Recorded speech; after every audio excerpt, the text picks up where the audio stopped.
Paz do Senhor, meus irmãos. Mais uma vez, pastor Marinho Sailer. Hoje nós vamos tratar sobre a escatologia bíblica, sobre essa doutrina sobrenatural, sobre escatologia, que fala sobre a doutrina das últimas coisas. Doutrina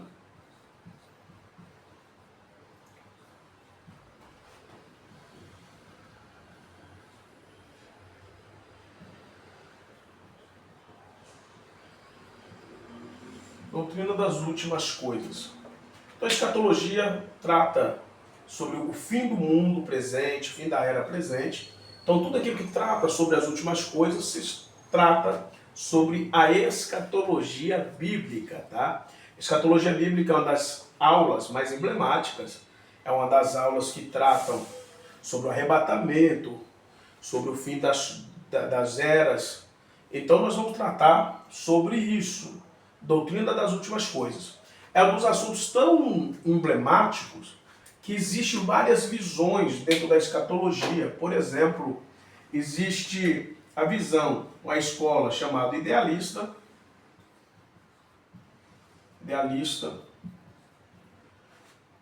Existe a escola chamada idealista.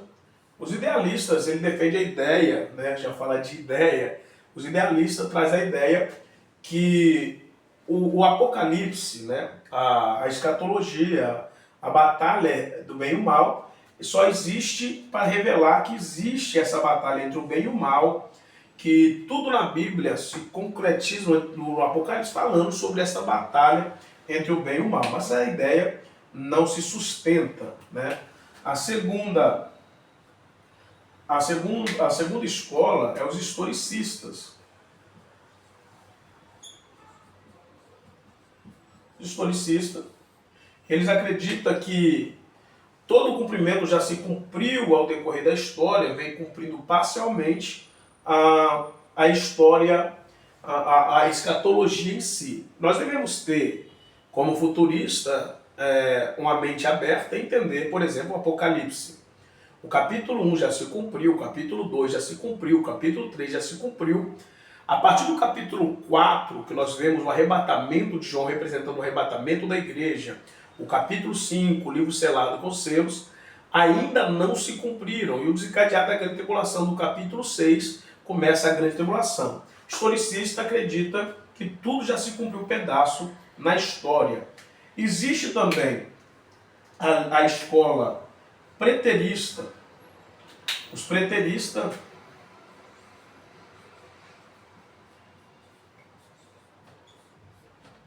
a escola preterista, como fala de pretérito, fala de passado, os preteristas acreditam que tudo já se cumpriu no passado.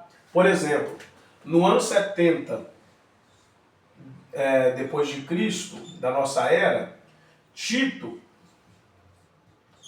Vespasiano invade Jerusalém, destrói o templo, acontece a segunda diáspora, os judeus são espalhados sobre a face da terra. Então ali para eles, Tito já era o anticristo, a invasão ali já foi a grande tribulação e Cristo já voltou. Mas dentro da história, né, bíblica, ou da história da humanidade, nós não vamos ver um arrebatamento, o povo desaparecendo, o Cristo voltando, todos os olhos o vendo. Então isso aqui, para eles já é a grande tribulação. Lógico que todos nós sabemos que Tito é uma tipificação do próprio anticristo, mas ele não era o anticristo, tá? Uma hora nós tratamos disso aqui mais a fundo. Então nós vamos entender que existem essas três escolas. E existe a quarta escola, que nós estamos englobados nela, que é o futurismo. O futurismo. Os futuristas. Só que a escatologia é tão abrangente que dentro da escola futurista existe três escolas de interpretação, sendo elas pré-tribulacionista,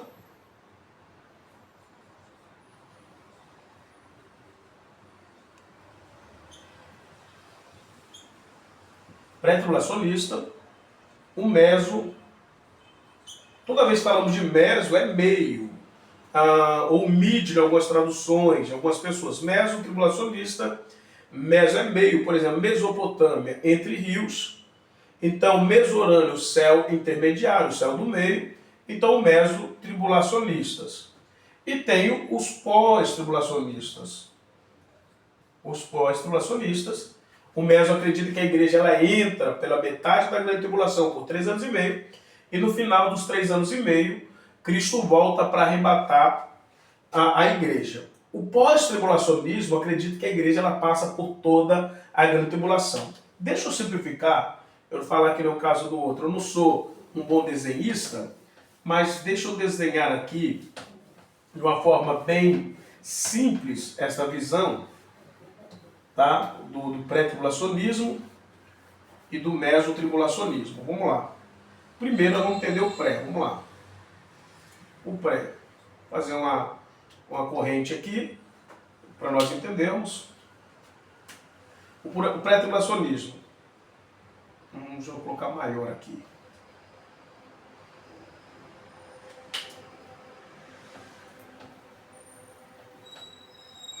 O pré-tribulacionismo acredita que a graça se instaura a partir da cruz, começa a era da graça, a era da igreja. A igreja ela começa a crescer, a igreja começa a crescer, e a era da igreja vem se estabelecendo. Só que Cristo,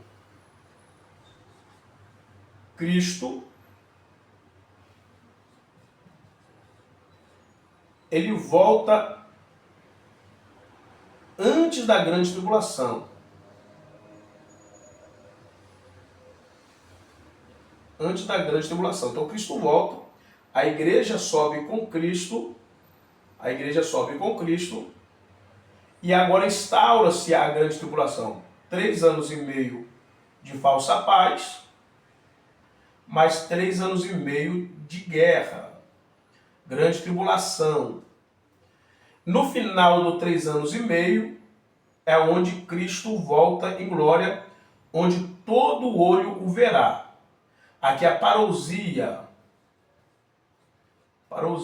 onde Cristo aparece com todos os olhos. Ele volta, ele aparece diante de todos e inaugura-se o que nós chamamos então de milênio.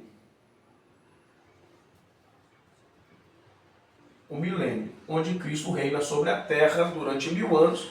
Depois disso, o juízo do tribunal do trono branco. O meso, diferente do pré, o meso já é diferente. O meso, ele acredita que, da mesma forma que Cristo, a graça se instaura na cruz, entra-se a era da igreja. A era da igreja vem, entra por 3 anos e meio a grande tribulação, colocar GT, grande tribulação. Ela entra 2 anos e meio. No final dos 3 anos e meio, Cristo volta e arrebata a igreja, leva a igreja para o céu. E a terra restaura mais 3 anos e meio da grande tribulação. E no final da grande tribulação, Cristo volta em glória na parousia. E estabelece também o seu trono, o seu reino milenial. Aqui nós já aprendemos o pré e o meso. Só que o pós-tribulacionismo, diferente das duas visões, acredita-se que a igreja ela vai passar por todo o período da grande tribulação. Dentro da minha visão bíblica, teológica, que eu advogo, eu não acredito que a igreja ela passa pela grande tribulação. Eu já te explico o porquê. Por que eu não acredito que a igreja ela vai passar pela grande tribulação? Tá? Vamos lá. O que seria a grande tribulação? A grande tribulação, vou colocar GT, toda vez que eu colocar GT, é grande tribulação. A grande tribulação é chamado de ira do Cordeiro. Tá com a sua Bíblia? Vamos lá. Apocalipse. Último livro da Bíblia, Apocalipse. Por que eu não acredito que a igreja ela vai passar pela grande tribulação? Apocalipse capítulo de número 6, verso 16. E o verso 17 diz assim: dizia aos montes e aos rochedos, cai sobre nós, e escondei do rosto daquele que está sentado sobre o trono, da ira do Cordeiro, porque vindo o grande dia da sua ira, quem poderá subsistir? A grande tribulação é chamado de ira do Cordeiro.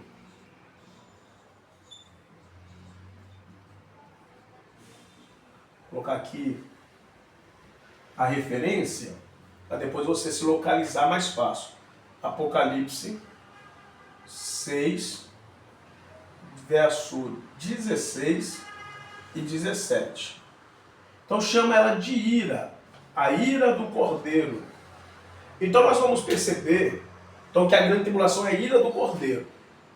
E por que nós vamos perceber que a igreja ela não passa pela grande tribulação? Eu já te explico de uma forma bem simples. Primeira epístola de Paulo aos Tessalonicenses. Vamos lá, você que tiver com Bíblia. Primeira epístola de Paulo aos Tessalonicenses, capítulo de número 1. Capítulo de número 1. Versículo de número 10. Olha só que interessante. 1 Tessalonicenses capítulo 1, verso 10. Olha, diz assim. Vou ler o versículo de número 9 para a gente pegar um contexto. Porque ele mesmos anunciam de nós qual a entrada que tivemos para convosco, e como dos íros vos converteste a Deus, para servir ao Deus vivo e verdadeiro, e esperar do céu seu Filho, a quem ressuscitou dos mortos, a saber, Jesus Cristo, que nos livra da ira futura. O que Paulo está dizendo? Que Cristo, ele vai nos livrar da ira, não na ira, da ira do Cordeiro. Segundo, próprio Tessalonicenses, capítulo de número 5, verso de número 9. Olha o que Paulo vai dizer. Porque Deus não nos destinou para a ira, mas para a aquisição da salvação por nosso Senhor Jesus Cristo. Entre linha, a igreja ela não está destinada à ira. Deixa eu colocar a referência bíblica para você entender que a igreja ela não está destinada à ira.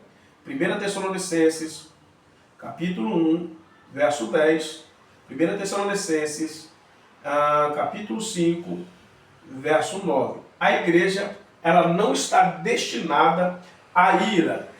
Por que não está destinada à ira? Porque Cristo já sofreu a ira no nosso lugar. Então a igreja ela não é destinada à ira. Eu vou pegar mais além para essa introdução, porque que a igreja ela não passa pela grande tribulação. Para a próxima aula nós tratarmos mais afinco acerca do tema sobre escatologia. Apocalipse, capítulo de número 13. Eu acho interessante isso aqui. Por que a igreja ela não vai passar pela grande tribulação? Antes de nós tratarmos sobre isso, deixa eu aplicar uma coisa para você. A grande tribulação, ela é um tratar de Deus com Israel. Porque no cenário escatológico existe três povos: Israel, né, os gentios e a igreja. É isso que você tem que ter em mente. Por quê? Os pós-tribulacionistas dizem que os santos do livro de Apocalipse, ali mencionado, é a igreja. E logo, se os santos são a igreja, e tem santos na grande tribulação, logo a igreja ela passa pela grande tribulação. Por que é importante entender isso? Existem três tipos de povo chamados de santos no período bíblico. Primeiro, nação de Israel é chamado de nação santa. Israel no Antigo Testamento é santa. Por que é importante? Porque no Antigo Testamento não tem igreja. A igreja ainda era um mistério. Então existia Israel e gentios. Por exemplo, o livro de Daniel fala sobre a nação de Israel cativa e os gentios, que são os babilônicos, os caldeus. A igreja ainda não tinha sido instaurada, a igreja é instaurada na cruz. Então no Antigo Testamento o único povo santo é Israel. O segundo público que é chamado de santos são os anjos, santos anjos do Senhor.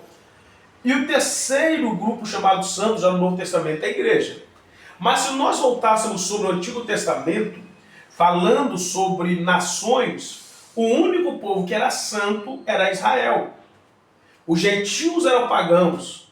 E agora no Novo Testamento, Israel sai do cenário, a igreja é alcançada pela graça, agora a igreja é chamada de uma igreja, de um povo santo, né? Pedro vai falar sobre isso. Uma geração de sacerdotes, uma geração santa.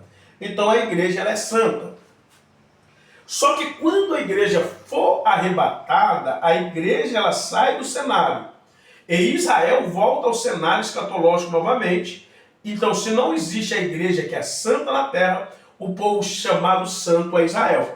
Então, por quê? Porque a ira do Cordeiro é um tratar de Deus com a nação de Israel. Vamos para a Bíblia? Jeremias 30. Eu acho interessante a gente já ter isso aí.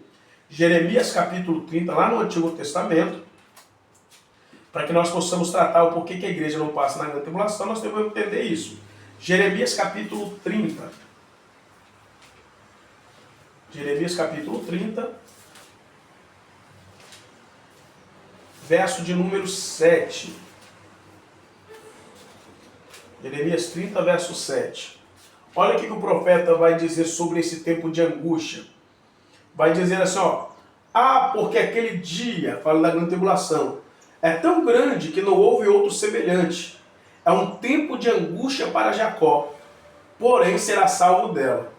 Olha só que interessante. Esse tempo de angústia será para a casa de Jacó. Quem é a casa de Jacó? Israel. Então a grande tribulação é para a nação de Israel e o tratar de Deus sobre os gentios. Olha o que Daniel vai escrever. Daniel capítulo 9, não tem como falar de grande tribulação sem falarmos de Daniel, né? Daniel capítulo de número 9, o verso de número 24. Olha o que Daniel vai dizer. 70 semanas estão determinadas sobre o teu povo, falando do povo de Daniel, e sobre a tua santa cidade, para extinguir a transgressão e dar fim aos pecados, expiar a iniquidade, trazer justiça eterna e selar a visão e a profecia e ungir o santo dos santos. Olha que interessante. 70 semanas estão determinadas sobre o seu povo. Quem é o povo de Daniel? Nada mais do que Israel. Sobre a sua santa cidade. Qual a santa cidade de Daniel? Jerusalém. Então a grande tribulação, a ira do Cordeiro, é um tratar de Deus com a nação de Israel, não com a igreja, porque a igreja não estará aqui. Eu lhe provo. Livro de Apocalipse agora nós vamos tratar, porque que a igreja não vai estar aqui. Apocalipse. Anota a referência, pesquisa. Apocalipse, capítulo de número 13. Primeiro, capítulo de número 13, verso 7. Lembrando que os pós-tribulacionistas dizem que os santos são a igreja. Olha o verso de número 7. E foi-lhe permitido fazer guerra aos santos e vencê-los. E deu-lhe poder sobre toda a tribo, língua e nação. Uma ideia hipotética. Vamos supor se os santos aqui é a igreja da grande tribulação. Olha o que João está dizendo. Ele foi-lhe dado poder, foi permitido fazer guerra aos santos e vencê-los. Então, se a igreja é os santos da grande tribulação, a igreja ela perde a batalha. Por quê? A besta ela vence os santos, toda a língua e todas as nações. Então a igreja nadou, foi para a grande tribulação e morreu na praia. Então qual é os santos da grande tribulação? Nada mais do que Israel, que são vencidos, ao ponto que Zacarias capítulo 13, capítulo 12, capítulo 14, vai mencionar quando eles perdem a guerra e a manifestação de Cristo visivelmente ao olho de toda a nação de Israel. Olha para nós confirmarmos isso. Apocalipse capítulo de número 13 ainda, verso 9. Isso aqui para mim é uma chave para nós pré-tribulacionistas. Diz assim, se alguém tem ouvido, ouça. Essa linguagem é comum no livro de Apocalipse. Apocalipse sempre vai mencionar, quem tem ouvido, ouça, por exemplo, capítulo 2 e 3, ao término de toda a carta, Jesus vai olhar para a igreja e vai dizer, quem tem ouvido, ouça o que o Espírito diz às igrejas. Mas agora no verso 9 do capítulo 13, vai dizer assim, quem tem ouvido, ouça. Mas cadê a igreja? Por que ele não menciona a igreja? Porque a igreja ela não estará presente na grande tribulação. Enquanto alguns esperam a manifestação do anticristo, a igreja ela espera a manifestação do próprio Cristo.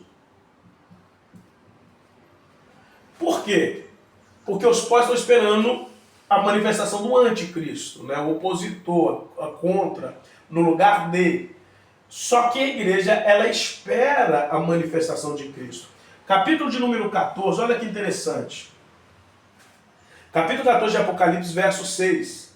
Eu vi outro anjo voar pelo meio do céu, e tinha o evangelho eterno para proclamar aos que habitam na terra, sobre toda a terra, toda nação, tribo, língua e povo.